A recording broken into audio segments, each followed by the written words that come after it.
Hi, my name is Kathleen Brown, and I am presenting the National School Lunch Program for the program and or policy that really changed education. This program began in 1946 with Mr. Richard B. Russell. He began the program and he was looking for a way to create or offer low cost free school lunch for children.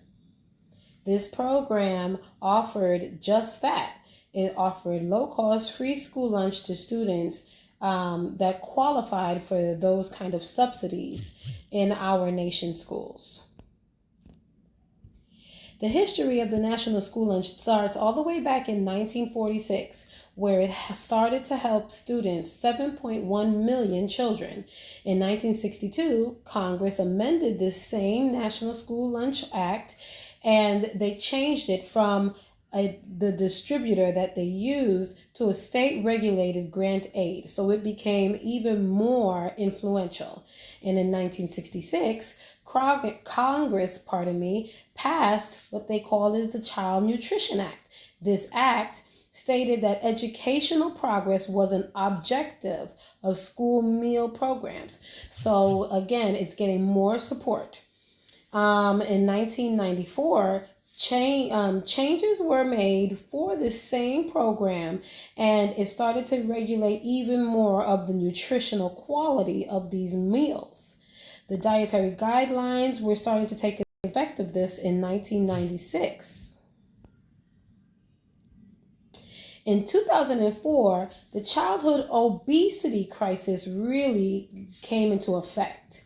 The USDA pushed school districts to deliver more wellness programs and or policies. In 2007, the USDA hired the Institute of Medicine to help along with this. So now we're talking about wellness.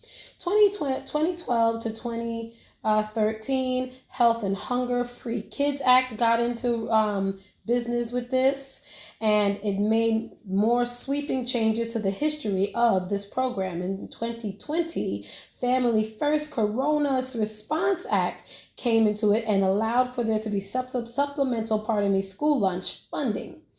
2021 and 2022, the USDA allowed universal meals for entire number of meals per students per day.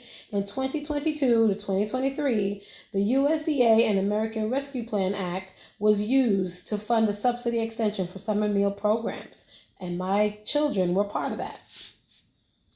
The strengths and weaknesses of this policy. Strengths: increasing access to food, decreasing youth obesity, increasing youth nutrition, and improving standardized food standards. Weaknesses: well, the food cost. States were struggling to get the funding, and the program eventually just couldn't keep up with increasing demand. How has this policy affected schools? Well, the National School Lunch Policy allowed schools to know more about how students are eating or are not eating, and the studies show that the program influenced a reduction in the consumption of the nutrients that are rich in sodium and are affecting our children with the calories that they eat. What are the perspectives? Parents generally are positive at 79%, and they agree with having their child participate in the program, whereas 72% of them also agree that it is still wise. The latter do not agree. Food service directors do report that there is increased food prices with this program.